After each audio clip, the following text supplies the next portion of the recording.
Did you? Oh, here comes Ricky. Now? Yeah. Oh. Okay, let's get ready. Oh, okay. Oh shit! Let me get my intro. Get your intro. We'll get the horns. Okay, I didn't realize he was We coming have all in that food there. It a probably little early. stinks. It does. It stinks like fast food in here. Yeah. Okay, let's take It's some too of that late food now. out. It already You stinks can bring it in in here. here. All right, yeah, bring it into Travis. Bring it to the Travis den. Okay, hold on. And 4. Travis, are you ready for with the music? Of course. Okay. Okay, we have to get the music ready. Hello, Ricky. Hello. We have been instructed to read your introduction. Your people said an intro. Yes. Don't do it then. No, we have No. to. Listen to the music. It's a celebration. what Ricky is it? is the creator of The Office. for fuck's Extras.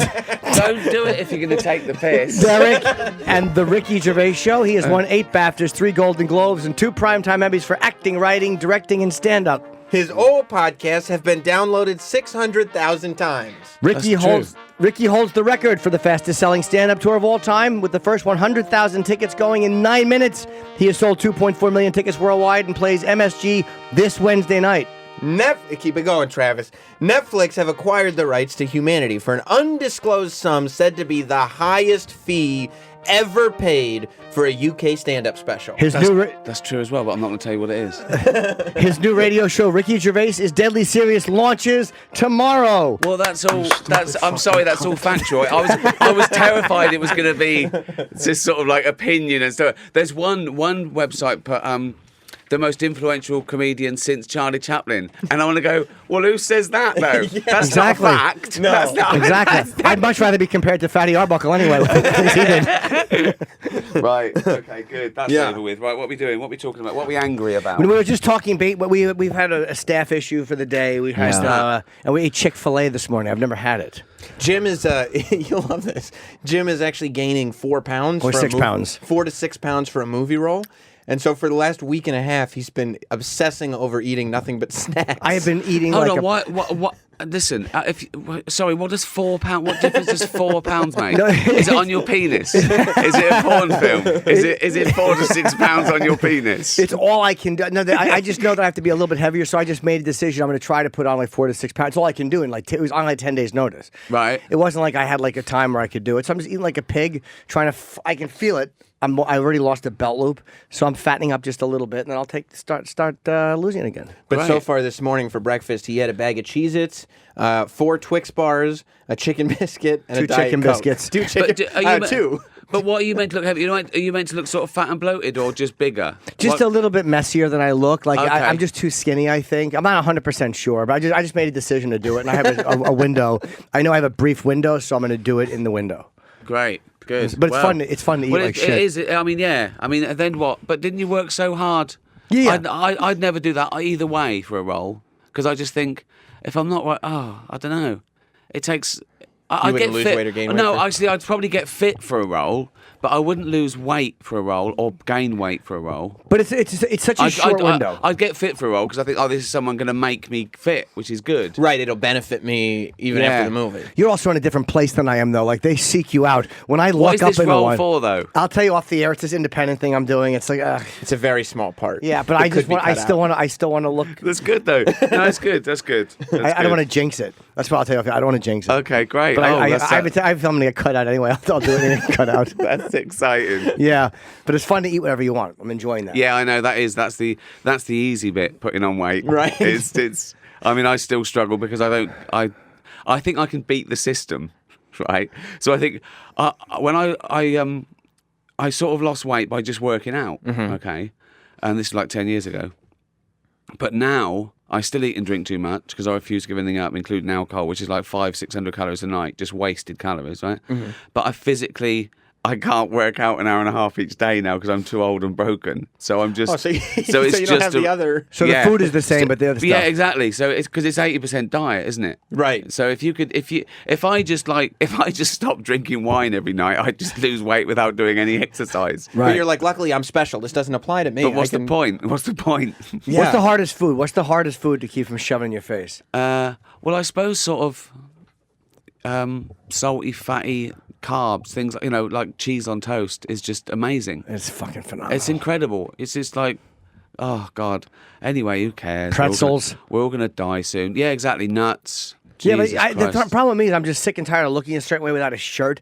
My whole life, I've been obsessed with looking in myself in the side in the mirror, and I can't stop looking. It's all I do is look at my fat. Well, I realised I was getting fat again, right? Is where I just taped the special, right?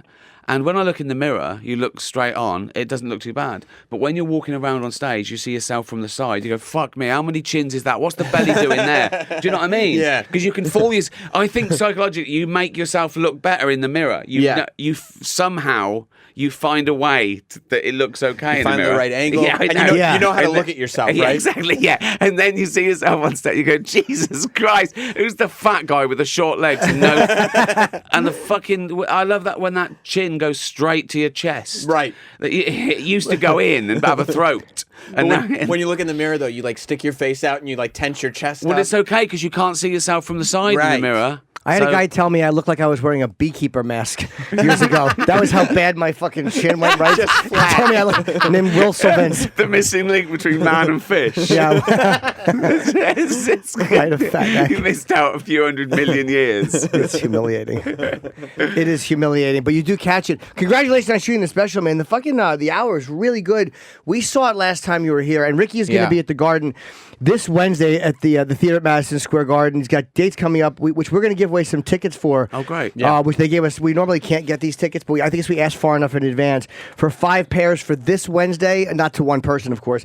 And then we also have October 30th and November 1st, the Dolby Theater in LA. Those are almost sold out. So we actually think have probably decent seats for those. Yeah, great. And you got San Francisco and Seattle coming up. Is it Yeah. once you shoot though? Like once you shoot the special, don't you want to kind of be done with the material? Like you'll finish up the tour. You do, and you still improve it. And there's already, even the night after I filmed the special, I came up with an ad lib, and I thought, oh, that would have been great. Yeah. You can't go back because you filmed 2 nights, and I've never not been happy with the special, but it's never been the greatest night of the tour. Right. Just because you're relaxed, like you're in the zone when you're taping it. I'm already thinking of editing. I think, oh, have I done that bit? Have I did that bit? Did I now? Oh, I did that bit better last night. And to anyone else, they couldn't tell the difference between that one and the night before or the night after. But to me, I think the ideal thing would be someone to tape me and not tell me they're taping it.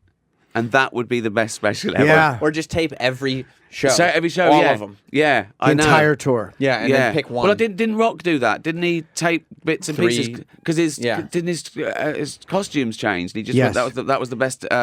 Yeah, He kind of wanted to go from 3 different locations and make it visually obvious that he was doing that. Yeah. right. But I don't know if that's good or bad to do. I didn't see the special. I think you just tape it one place. I tape it 2 nights always, and it's always usually been one night so you can mix and match. But I don't think I've ever mixed. It's always been one night was clearly better than another night all the way through. I'm so fucking crazy. I'll take a bit.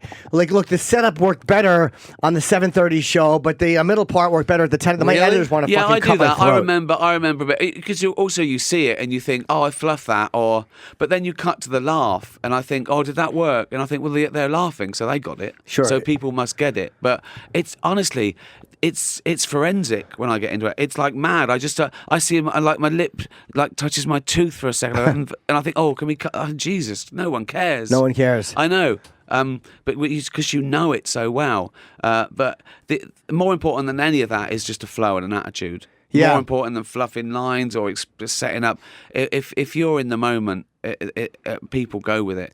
Yeah. Leave the mistakes. It's like I always say in Midnight Cowboy, I'm walking here. That was a mistake, and it made it on camera. Yeah. That guy just drove through, and I say that every night. It's great insight. Thanks a lot. Yeah. People love when I point that out. Yeah, no, it's They're so... like, oh, this guy's got Yeah, examples. I do really like. makes you think. Some of the some mistakes are lovely and glorious, and they just work, and you can't even explain them. But you've got to really you've sort of got to keep to the script because it works. When you've done 100 shows, you don't want to start thinking, I'm going to change it up tonight because they're filming. You want to Right. go, oh my God, it's killed for the last 50 Yeah. night. I want to do that. Yeah. So, but yeah, no, it's good. It's When is it coming out? Or you don't know? probably spring. Oh, okay. Yeah. Are you happy with the set? Where'd you shoot it? London. Oh, you did shoot it in no, London. I'm happy with it because, I mean, again, I can tell the difference when I play London for 13 nights, right, than when I go to a place I haven't been before, and I have to keep them quiet. because I haven't been there before. Sure. But that doesn't mean that doesn't mean I'm better. And people watching at home, they don't care that the audience couldn't wait to see me because they hadn't seen me before. They were, well, how good's the special? They don't care about the audience when they're watching at home. Do you know what I mean? Right, I don't even shoot the audience. You don't see the audience in one of my specials. Do you know, it's funny, I did the same thing. I want it black. I don't want to see, I don't want Comedy Central laughter cuts. Oh. But the only reason I started filming a teeny bit of them is I fucked myself in the edit. And going to edit with nothing, it's like you can only kind of like jump cut. There was no way to do it properly Oh, no, or I in do the 8 reverse. cameras and I do behind me, but you can't see the audience because it's black with the 2 spotlights Right. in your face. So you see the back of me for so I use of course I use everything I can for the edit point. But what I mean is I don't do those hokey shots when it goes to the audience really laughing. I go, well, you can fucking hear them laughing. Yeah, yeah. And also, why do you need to tell the people watching at home they were laughing? So you should, Right. really, Right. You know, I was watching like, who's that guy? Like, I I just know, tuned in yeah, for Ricky, and I know. I'm looking at this dude. I know. It is Should I know? Is there a crazy. celebrity in the audience? Or? You just want to give them a taste of what it was like to be there. But you can never get that. You can That's never. true. You can never get that. And when you go to a comedy show, it's not like you like look around the audience to be like, what's his face look like when he's laughing? I know. I want to see that guy laughing. I know. Like, I you think look at the comments. I think the audience laugh more if they know they're in total blackness and They do. can relax and Yeah. It's more of a comedy club vibe. It's I think private. so. Yeah, I do think so. But I just want to. What's great about the special is that you can't play to everyone in the world. It's literally impossible. I die before I could play to everyone. So, I do as many major cities as I can, and then it's sort of it's more of a document really. It's more of a document for people to, but you can't replace the live experience, and that's good, and that's what's great about everything that's happening in the world, where everything can be downloaded, copied, everything. You can't download going to see a comic live. And that can never change. Yeah. There is something about being in the room. I like going. I don't go to many concerts, but there is something about being in the room. It's a nice feeling, and it is different than watching. It's heightened as well, and you get everything. You understand everything more. I think everything makes sense to be there in the moment, and not comedically, but as an event, as an experience. I love it now. It's my favourite thing I do now. Stand-up. Honestly, I want to call myself a stand-up now. I don't want to call myself a comedian or a writer-director. Before, that's why it's been 7 years, because I always thought that it was my, the third string to my bow. And it got put back. More important things came along, a sitcom or a film, but now is nothing more important to me. I want to start straight away on a new stand-up show. Wow. I fucking love it now. There's nothing like it. And because I'm such a, I don't know, I want to auteur everything, and I'm such a control freak, and I can't stand anyone not letting me do exactly what I want. There's nothing like stand-up for that. Even if you get your own way on a sitcom or a film, you still have to go, you have to wait for the money, you have to wait for the casting, you have to say, when's it going out? Can it go? Whereas I'd say, I'm playing that town, I want to go to that town, I'm playing it tomorrow, here's the tickets. Yeah. There's nothing, and you can say what you fucking want. It's such a privilege. And I'm so up on freedom of speech now, more than I've ever been. Do you feel more like? Do you feel more legit as a comic? Yeah, and that's the other thing. I suddenly realise now, I was okay before, but I wasn't good. I was okay, and now I think I'm good. And that shouldn't be a revelation that it takes 15 years to be a good stand-up. It's a fucking really tough, I would say, art form, but it's more of a science because it works or it doesn't. So there's so many things to know, and the problem with science though is that the theory changes every night. Like what worked last night, all of a sudden it stinks tonight. It's like what happened? Like science is provable every way. It is pretty much provable. Yeah, but you don't get that once. If you're doing a theatre or arena tour, you don't get that, because once you've worked it, once you've done the warm-ups and you've done 20 gigs and it works, it doesn't then not work. You can have things that go wrong, like, oh, there's a squeaky door, or people are, or the time was wrong, so people are, you can have these there, but once a joke works to 3,000 people, it doesn't stop working to 3,000 people. You have to fuck it up yourself, I think. That's true, and I have many times. This all of a sudden I don't believe it anymore, and it fucking just stinks. Yeah, I'm like, that joke is. I started doing my act in reverse. I actually have an opening with my closing and going backwards because just to keep it fresh, and so it doesn't get boring. Yeah, I don't do that. I sometimes I don't give things a chance. you know, because usually when I write, it's quite instinctive, and I go out there and I roughly do it, and it roughly works. And then it all roughly works, and then it all roughly works better, and it works better and better and better. If something doesn't work the first time, I'd look at it and I think, is it worth it? Everything else is. Why am I'm not a belligerent. I don't think, they're wrong, this is going to work one day. I usually just, I've got, you know, you spread other stuff, and you have your favourite thing, and you spread that. So it's difficult. I don't treat it like a. I've had a joke that has not worked really at all, and I'm like, it hurts me so much that I can't make it work. You just love it so much. Dude, there's something there and I'm missing it and I know it. Yeah. I've actually asked the audience what's wrong with this, and they've told me. Oh, do you do that? It was at a workout show. It was like an hour thing at this place called the Fat Black Pussycat, where you just do an hour and they're paying $5 so they know you're just playing around. And I'm like, why does that joke stay? And they told me why, and I laughed because I was giving the total opposite message in the joke that I thought. I wasn't clear. Oh, really? What an ambiguous term. So it said the wrong. I just see. couldn't. My wording sucked, and it's like I know what I'm trying to say, but I can't say it right. I'm just not saying it. Did you right. make it better? No, because I forgot what the guy's answer was, and I fucked it up again. How did you forget his answer? If it was, it's just not working. It's a cum drinking. It's just stupid. There's a couple of times I think it hasn't worked quite well, and I've realised what it was that they didn't believe the premise. Like I've said, you know, when so and so, right, and this might be a true story, but it's really obscure. You can't educate and then get a laugh out of it. There needs to be a time between the education and then the gag. Right. And sometimes if they don't know about something, it's almost like you set something up with like, it's taken for granted that this is true, and the audience is like, you haven't convinced us of that thing. Right. I did a thing where I was saying, everything's worse now. Like terrorists are worse. You know, ISIS. You know, off the chart. There's no talking to them. IRA. They used to give you a little phone call. Right now, I don't think enough people knew that the IRA used to call up and warn. Sure. They'd say, bombing your pub. And then I said, ISIS were like, oh, we're going to cut your head off. And I go, that'll kill me. IRA was like, we're going to shoot you. What, in the head? No, in the knees. And that's another thing they used to do. Right, they used kneecap. to shoot informants.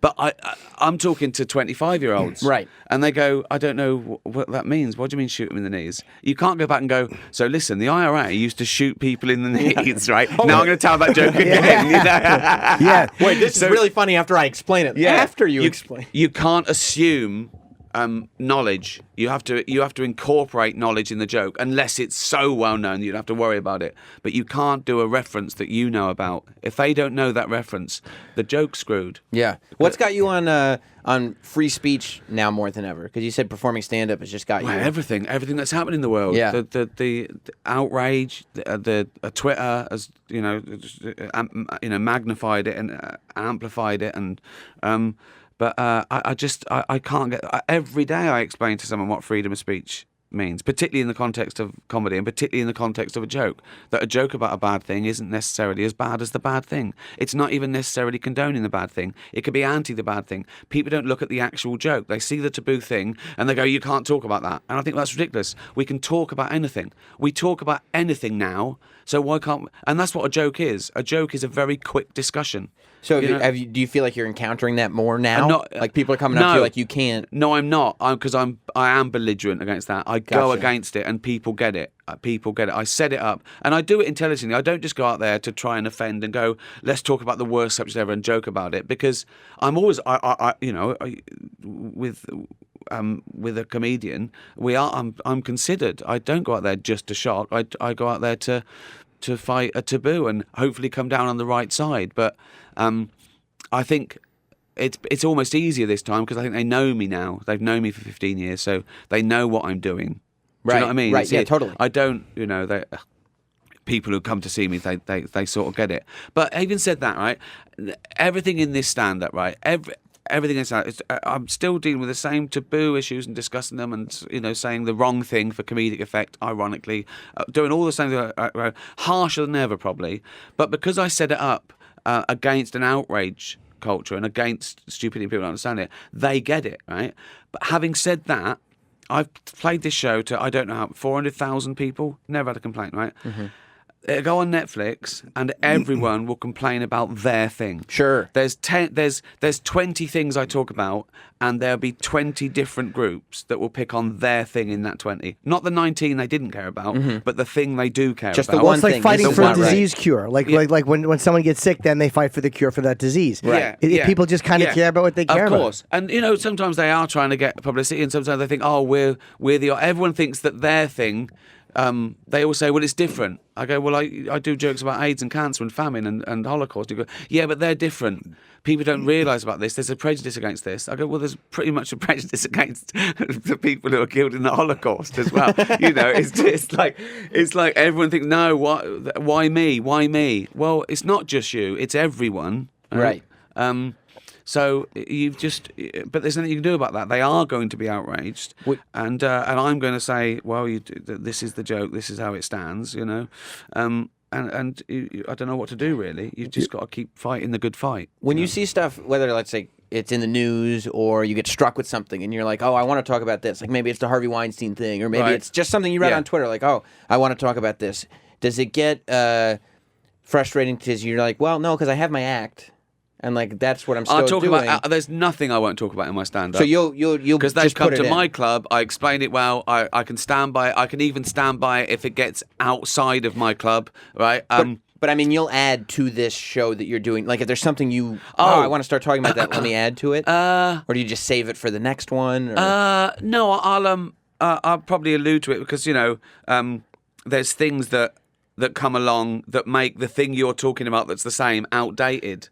Right, Do you right. see Yes, what I'm yes, saying? Yes. So if you're talking about the worst serial killer ever, and then someone breaks the record, yeah. you got to give him a mention. To not And reference props. it, it's You like, gotta give yeah. props. You got to give him props. Yeah, you have to start squeezing stuff. It's almost like squeezing I it do out that the working. I go, oh, someone's just killed a million. I go, oh, fuck, that fucks that joke. Yeah. What's his tragedy, name? Who's yeah. this dude that's ruined? That's not a funny name. I can't, what am I supposed to do with that name? But doesn't it also get you moving on new stuff? Like you start squeezing out the shit from the back end. It's like toothpaste, where like the new stuff starts coming in, and then the old stuff gets squeezed out the back, and then before you know it, you got 20 new minutes, and you can drop 20 old minutes, and it's like you can almost keep touring that way because you keep adding, and then before you know it, you got a new 50 and 10 old Right. minutes, and then it all just squeezes out. Yeah, I don't really go topical because I want it to be sort of more timeless. So. Which is probably a better way to be. And global as well. You know, not all news is global, Right. and not all news is topical a week later.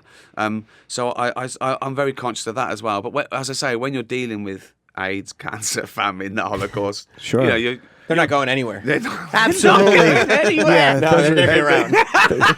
those are funny forever, thank God.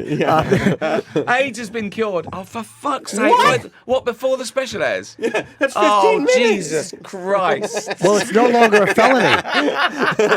No longer a felony in LA to expose someone knowingly to HIV. Oh, They Really? changed that. Yes. congrats. Yes, I thank love you. that I love that you know the minutiae. Absolutely. Yeah. Jim knows the state-by-state laws. This is not my world. Yes. A It's not world success for my legal team. So no, hold it's on. been no That's how, So he figures far. out that's how he figures out his tour. So if you know you're HIV and you knowingly potentially infect someone and you do infect them, you're not a You criminal. should be a felon, but of course it should be a felony. But now the new California law, I guess because HIV is now stoppable, whatever, the new penalty is, they reduced the penalty for knowingly exposing someone to HIV. It's crazy. They Is shouldn't. HIV stoppable now? Yes. How? But there's drugs you can take where you can't spread it, and Yeah. there's drugs you take where it doesn't get Oh, you any- take it forever though, don't you? Yeah, you yeah, don't yeah, Cure but, I it. mean, look, you just keep Oh, I see. But you can actually live for a long time. I wanted to ask you too. You're playing a suicidal guy in a Netflix series that you created. Yeah. Is there? Have you ever been or no? What? Suicidal. No. Have you never even thought of No, it? that makes it such a bigger thing than it is. No, well, the premise of the setup is that this guy, his wife dies after an illness, and obviously he's depressed and angry, and he thinks of killing himself, but he doesn't because the dog's hungry, and it just snaps it out long enough, and he thinks that was okay. Well, I can always kill myself, Sure. so I won't yet. So I've always got that in the back Right. pocket, right? I can always go to that. So what I'm going to do now to try and enjoy life is I'm going to punish the world for what happened. Right? I'm going to say what the fuck I want. it's like a superpower. So he goes, I'm going to say what the fuck I want until it gets all too much, and then I can still always end it. So that's brilliant because every day is like his last day on Earth every day because he could just kill himself whenever he wants. He can do what he wants. Yeah. And like all superpowers, it sort of gets a bit complicated. Sure. Because obviously he's not a psychopath. He is burdened with conscience. So even he's got things like guilt. And so it's hard. He finds it hard to do exactly what he wants, if you know what I mean. Yeah. So that's what it's all about. Did you see? It's different than this, but the movie with Jeff Bridges where he plays the guy who survived a plane crash. Not The Vanishing. It was. It's I forget what it's called. He survives a plane. Rosie Perez is in it. Benicio del Toro. He survives a plane crash and he feels like he's unkillable. He's in such shock from having survived this plane crash that he just kind of goes on and just does whatever he wants because he thinks he can't die. Oh really? But that's like it's a delusional. You mean? It's like he thinks he's. It's just a. Does he really think he can't fearless. die? Is it a breakdown? No, it's a bit of a break. Fear. He knows Right. he can die, but Right. but it's called fearless, where he lives life in like this haze almost, where like every day is like nothing matters anymore because you didn't kill me, so I can't die. It's kind of like. Right, yeah. But there's a problem with it. There's always a problem with that. Well, type of course, crazy... there's got to be. There's got to be, hasn't there? Yeah, for drama. Yeah. I mean, otherwise you're just Superman, and it's like this isn't Superman without kryptonite. It's not a fun story. It's Also, just a guy exactly. who wins all the time. Or the first time he insults someone, he gets stabbed to death. That's the end of it. at one. Do you know how awesome that'd be? Yeah. That'd be a great short. You set it all up and it just goes one episode. Oh, how upset would people be if the new Ricky Gervais project was coming out on Netflix and they're like, nope, my Saturday is clear. 29. I'm going to binge watch, no problem. And you just turn it on and 30 seconds in, the guy 29 minutes. Yeah, exactly. That's it. the Done. guy gets stabbed. And you're like, what? Or no, First you get episode? stabbed. The first scene is you say like the suicide, then you say to a homeless guy, "Get a job," and he cuts you and you drop dead. And the rest of the episode is the wake, and that's it. It's one episode and done. Yeah, that'd be good. Yeah. Easy for me. Spent the money. Yeah. But you do get a conscience. You do start to feel bad saying things that like hurt people. Like if you say something that hurts somebody, it's like, yeah, I know I'm not responsible. But there are times I'm like, ugh, I kind of feel shitty about that if I know Well, I of hurt course, somebody. because you don't want to be responsible for hurting anyone's feelings, but there's a difference between knowingly going out and hurting individuals' feelings and making them feel bad, and saying something in a stand-up show that if you're playing to 10,000 people, the person might have gone through something like that, and it reminds them of that. There's nothing you can do about that. You're not responsible for that. You're not, And if you're dealing with contentious issues or dark subjects, everything, I do a thing about imagining the reason. You've seen me. I don't have kids, and I go. I'd watch it sleep. Yeah. And I do a thing about I don't want my imaginary child to be born in case he dies and stuff. And of course, a journalist said, "Well, what if someone in the audience has lost a child?" I go, "Well, yeah, loads. Yeah, I don't. Well, what? But what's the question really?" I don't talk about a subject that might have touched someone else. That's right. That's crazy. And even though it's sort of, it's they're not going to be pleasant subjects. I think that discussion gets us through things, if anything. As long as I'm not saying hands up who's lost a child. You, haha. Yeah, that's Do you know what I mean? hilarious. Do you know what a exactly. funny question that is, though? Hands up, who's lost a child? Holy fuck, that's what a great opening to a show. No, what a great title. Oh my, Hands up, who's lost a child? hands up. Well, you put the hands up in parentheses for some reason. Hands up, who's lost a child? just Ricky looking like sheepish, like with his hand up. Oh God. Well, no, it's a picture. The picture is him on stage pointing at someone in the audience. And it's just one person like that with one little tear. Yeah. With a Yeah. hand up and one No, little it's a tear. hand with a tissue in it. They're sad. They're sad. There you go. Now, there's something all like that, for example. Right. Yeah. Now, Sam mentioned Harvey Weinstein. Like, there's all this stuff happening in Hollywood. It's like it's not just him, but there's like this crazy effect of all of these people being outed and coming. Like, did you see that type of stuff at all, or do you not notice any of it? Like, What? Just that predatory sexual shit that was harassment happening in stuff. Hollywood. Like, were you able to see any of that, or is it just not that apparent even when you're there a lot? No, I'm not really I'm not there. I didn't really see it, but I assume it goes on because it goes on everywhere. So it's but no, I haven't got any I haven't got any. Oh, I knew because I saw this or Right. that. No, you know what? I go there twice a year for the Emmys and the Golden Globes, and but no, and you know, obviously I'm not a young vulnerable woman, you know, so there's a reason why I haven't probably encountered it. I'm but- amazed by the pedo shit more than The that. what? The pedo stuff that they talked about, like all these people at like these underground pedophilia ring, like the sexual That's what Corey harassment. Feldman's been talking about. Yeah, for years, and people laughed at him. People Yeah. laughed at Corey Feldman. Barbara Walters, you're hurting a whole industry. Well, to be fair, they were laughing at everything else Corey Feldman was doing. It's Oh, tough to but deliver hold the on. message. No, when you're- that's a very good example. So the first time I did the Golden Globes, I did feel you shouldn't make fun of these wonderful people, and Yeah. I just thought, fuck that. What are you talking about? I shouldn't make the richest, most beautiful, privileged No. people in the world. I shouldn't tease them about it. Well, yes, I should. Right? I'm playing the court jester. I'm playing low status here. I'm sticking it to NBC and the Golden Globes and all the people who are being honoured, and you know I'm playing the fat guy at home, so Yeah. of course I've got to, right? And even last year, I did a joke. What was that film Spotlight? Uh-huh. I said Spotlight, great acclaim. Some said exposed to or as Polanski calls it, his favourite date movie. That's funny. Right? And there was You know, don't make fun of Roman. Oh, who are you to criticize? When I did the joke about Mel Gibson, I like a drink as much as the next man, unless the next man is Mel Gibson.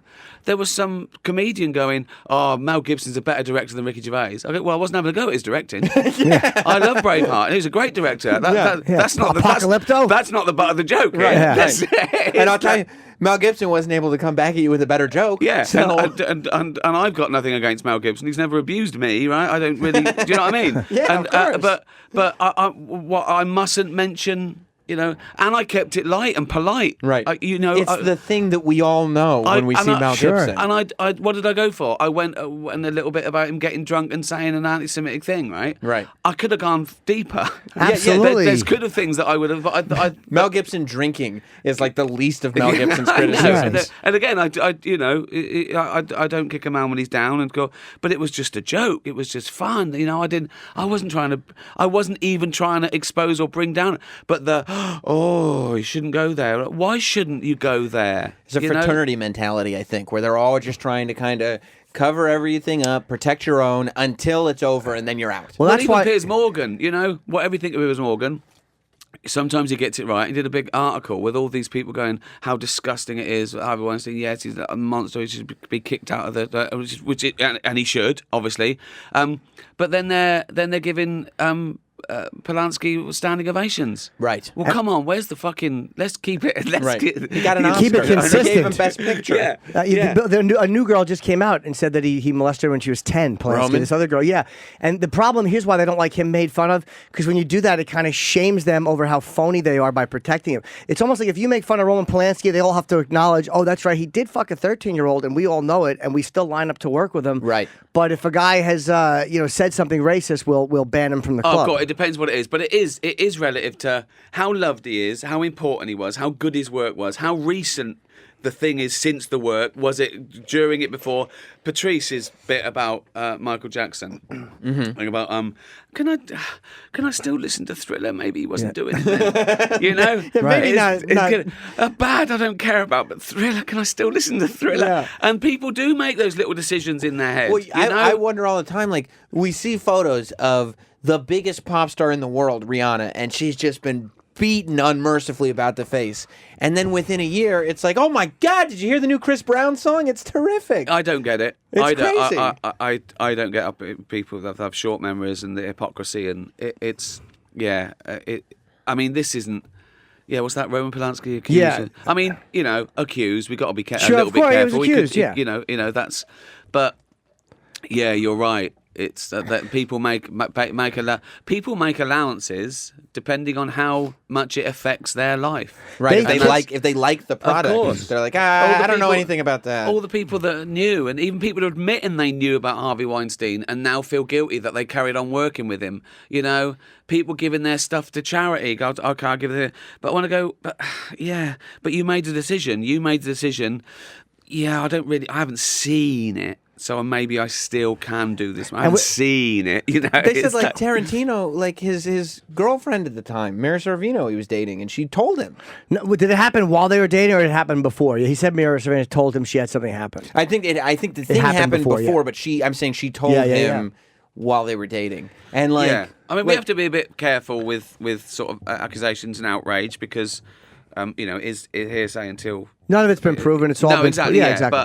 But I mean, some things are a slam dunk. You know, some things, you know what I mean? When they, it's really weird too, because over the weekend, I think on Friday, Lupita Nyong'o came out with a whole article describing like what Harvey Weinstein did to her. brilliantly Yeah. written. It was just Great, great. Yeah. And it made me think even more because she was talking about Harvey bringing her to his house where his kids were and blah blah blah. And I was like, well, if that is true, that probably means that his wife had to kind of know what was going on because But whatever. Again, it's you know, I feel if she didn't know, obviously.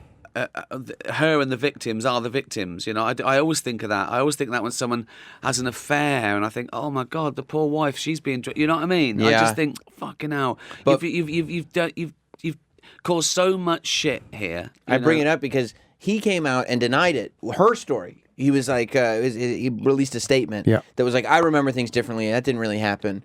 But he hasn't denied any of the other stories that I've seen. It's kind of hard And now I'm to like, deny them. But 'cause- does that mean all the story, like Lupita's story was the last one? Does that mean all the other stories are true? Well, James Toback is actually going. I didn't meet any of these women. Like James Toback is fucking all in with his denial. There's like 30-something women accusing him, and he's going, I haven't met any of them, and Not one of them. Nope, I don't know them. And I look, what do I know? I got diabetes. My heart wouldn't take that, and that's all. Like he's kind of almost a blanket I denial. always worry about that. Like, wasn't Trump's an excuse for groping someone saying, "No, I'm a germaphobe"? Why didn't you say you're not a groper? It's like if someone said to me, "You groped anyone," I wouldn't say, "No, I had a cold that day." I go, "No, I don't fucking grope women. I've never groped women. I know it's like I've never." Yeah. Yes, I It's didn't like, grab her pussy. I don't- She had snow pants I on. don't need an excuse. It's like it didn't occur to him. He just said, I got diabetes. I always think of that with a lame excuse. It's like, oh Why God, would- yeah, if you- what's that got to do with it? If you didn't do it, why would you need an excuse? I know.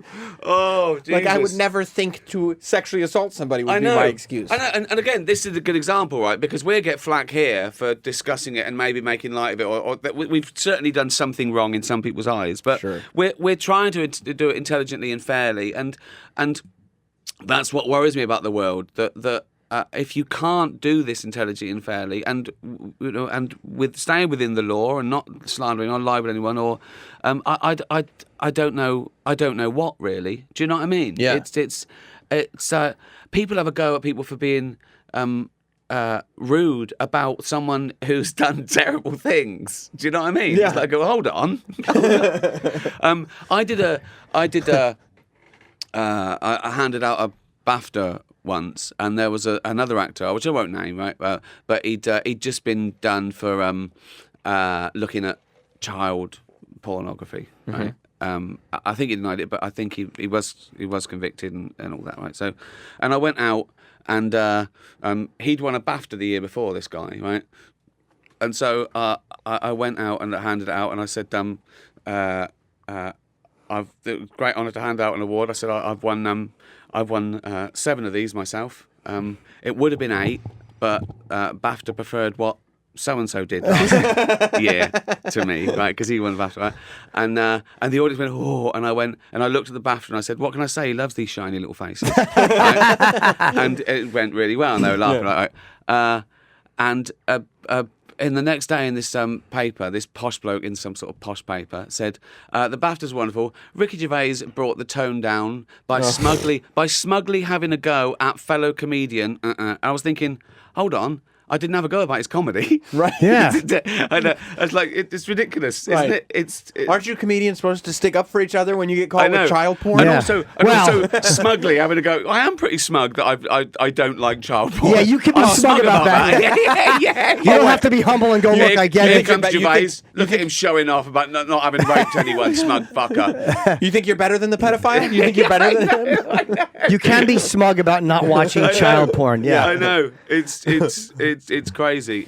It's honestly crazy. Like the James Corden thing, outrage. Now, first thing I wanted to say about that was it's not the subject, it's how bad the jokes were. You know, What's the James Corden outrage? the Harvey Weinstein jokes? yeah, Oh yeah, of course, yeah.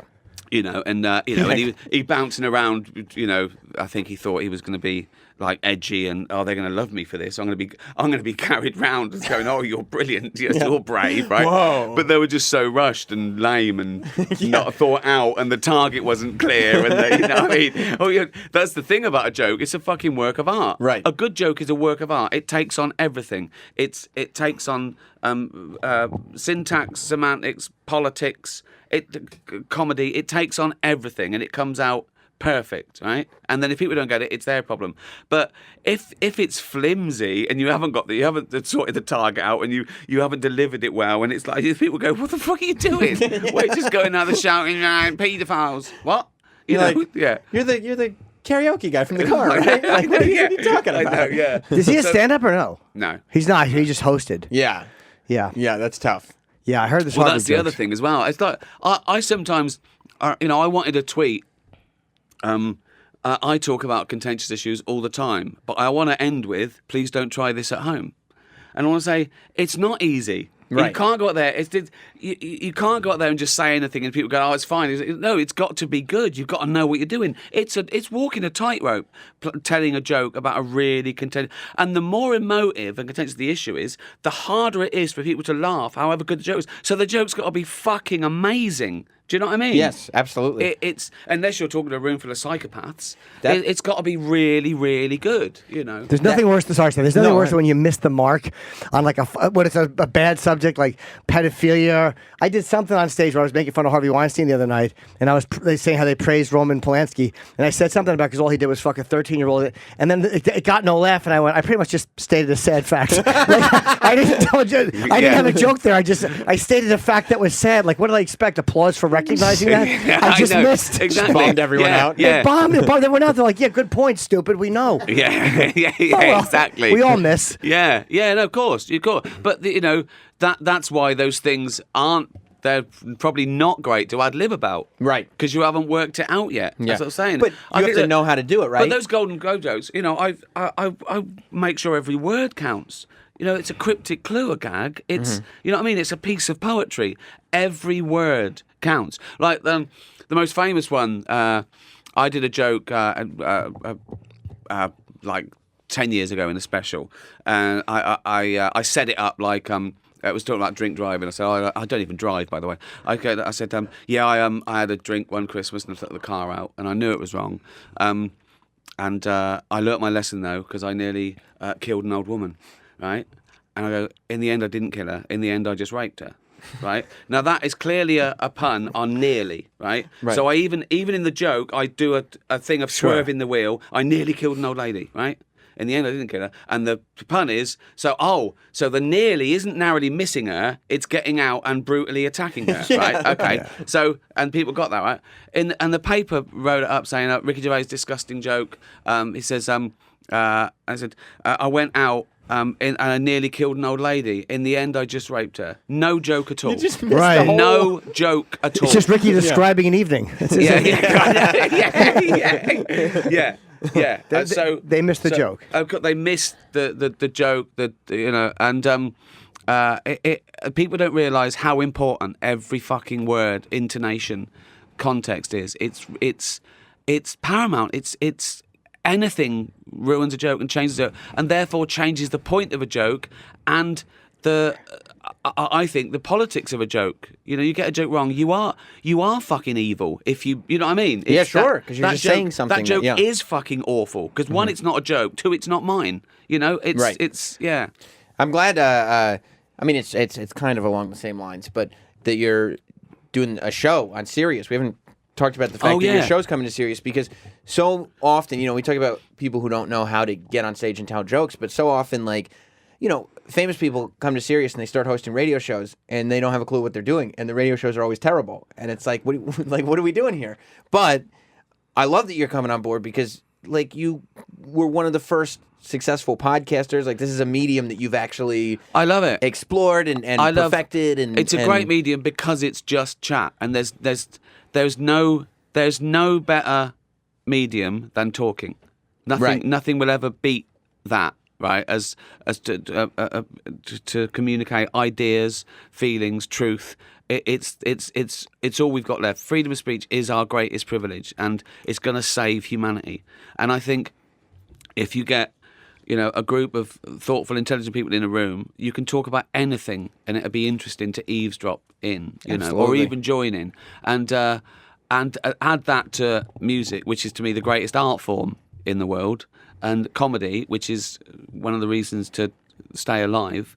I can't believe my luck. I absolutely loved it, and you helped me with the pilot, and it was great. It was really great. And but you've got your own shows, but it was really fun. And I just wanted to test the waters that I could still talk. And it's so funny in the pilot because I start off saying, I don't want to. I talk to people like Richard Dawkins, and I want to talk about the universe and space and the reason we live, big issues and that. And then immediately we were on to a pile of decapitated testicles. Yeah. Nice. I felt like I had really taken the bar way down. It was like, and we have Sam here, and it's like, what about balls? And Sam was talking about. He says Americans powder their balls with talc. Yeah, He said because to combat the dude smell. I Yeah, mean, but he also hates the taste.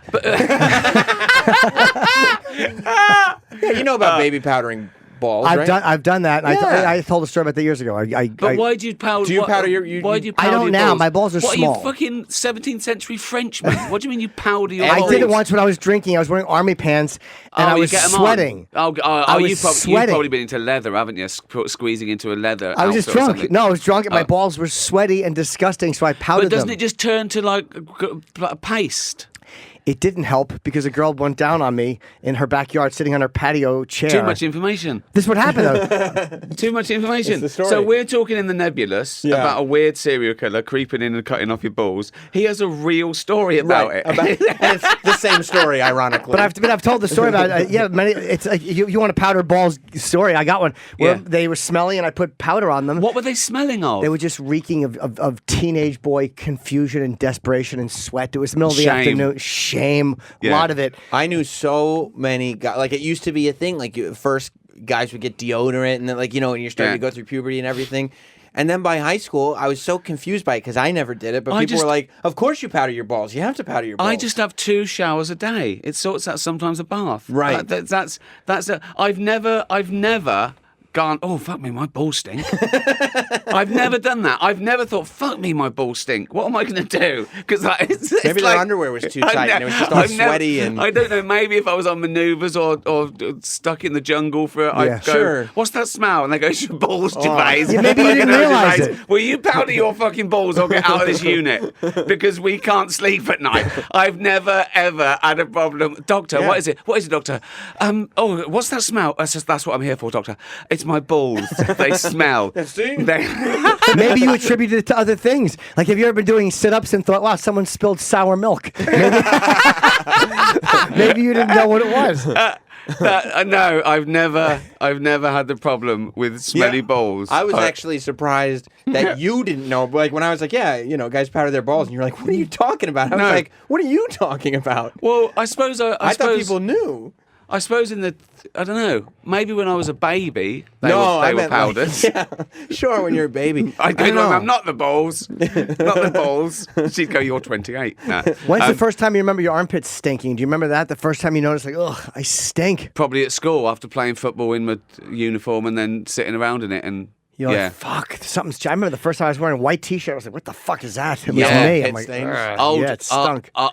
Old sweat's bad, isn't it? Oh, yeah. Sometimes you enter an airport and you go, Jesus Christ, where people have been stuck on a plane for 20 hours and they come out and an airport can reek of fucking BO. I mean, it's a horrible smell. I think the worst smell, worse than anything, right? Shit, sweat, smegma, anything, right? Sure. Is halitosis. A real bad halitosis. That's the worst. It takes the fucking oxygen out your lungs. Yeah, because at least the other three are great fetishes. Halitosis is no awful. one likes a man with bad breath. There's No not one even a likes it. website for that. No. It's the only sexual website that doesn't exist. It's been a while, but I used to go to like pro wrestling conventions where like old wrestlers go and they sign autographs and fans pay to go in and Yeah. everything. Yeah. And like, well, you're a there's- cool guy, yeah. Yeah, that's what I'm saying. I don't mean to brag. You're a fucking Yeah. cool dude. Yeah, go on. Yeah. Yeah. You'd be surprised. Did you swap train numbers? Yeah. The crowd that gets drawn is like just the most flatulence and Yeah. body odor that stays in the room, and halitosis, Yeah. and all unwashed hair. Yeah. All of it just inside one hotel To anything that convention. bad I know. breath? Go to a cat show, and that's a hell of a gene pool. I bet there's a crossover between people who like wrestling and people who go to cat shows. Honestly, I'd bring my wife, and I guess when you're there, like because you chose to be there, you kind of can convince yourself to ignore it. But like, I would bring my wife, who was my girlfriend at the time. And Yeah. she's like, "What the fuck is that smell?" hot date. Where you taking me? Well, that's- I want to yes. show you that I'm not a freak. Yeah. Look around, look at me. They're looking at me. They're going, look at him with his symmetry. Look at him with his symmetrical face. Yeah, all the parts where they should be. I know. I'm going to No bring my one's under wife the to watch eyes. to get an old wrestler to sign something. That's a really weird date. I did. I brought her there, and it stunk. Jesus. And Jesus Christ. And she really, we'd be standing online waiting. Oh, and that's hilarious. Just bathing in the filth and the stench. Travis Bickle was a better movie date than you are. Oh my God. So you're a teenager. You have disgustingly smelly testicles for Right. some reason. One right? time I recognized it, and I put Right. powder on them, and then the girl Yeah. blew me sitting on her patio furniture, and I'll never forget. I dropped my pants, and she started, and she went. It's true. Jim, I have was you young. ever thought, oh, I can't tell that story? Have you ever? That doesn't even come close. That one. We know when you were sort of coming of age, right? When did you start thinking about sex? Sort of like 11, 12, like everyone else, yeah?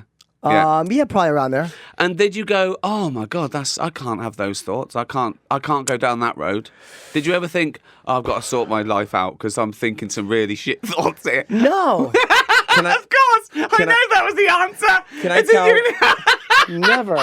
Can I tell my favorite Jim Norton I'm gonna story die. that I just learned? I love Jim. Okay, wait. I love Jim. And I don't mean to embarrass Jim, but wait till you hear this. I one, don't mean to okay? embarrass Jim because you can't. It's fucking impossible. I found out just recently that when Jim was a kid, Yeah. it was him and a couple of his other guy friends that used to stand around, and this is like young, and they would trade sucks. Oh!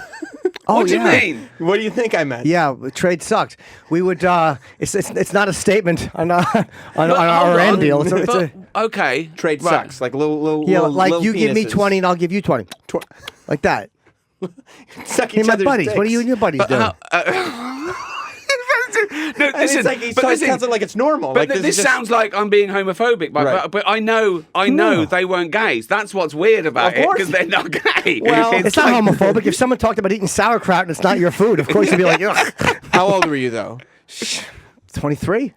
No, I was probably like, it was before 4th grade. So I'd say like. What's that? That's second grade, 3rd grade, maybe 7, 8. Oh, like, that doesn't count then. 6 years, but That still doesn't count. it's That's like fine. You know, 7 years old, sucking dicks. Was there any adults in the room? No. Aside from the videographer.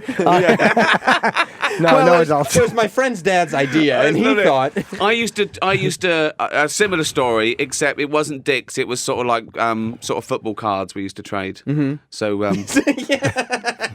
we used to Same sit thing, around. though, We yeah. used to sit around trading football cards. Yeah, Yeah, no, I got that one. I need that, though. I remember when one bloke said, "Do you want to trade sucks?" I go, "No, let's just do football cards." Let's just How do about if you football had a cards." card that you wanted? Yeah. Who wants to trade to suck dicks? No, just do football cards. we'll just do the cards for Yeah, now. we'll do the cards for now, and then yeah. Yeah, we traded sucks. What I like is, right, it's a room full of, I don't know, 5 guys, right?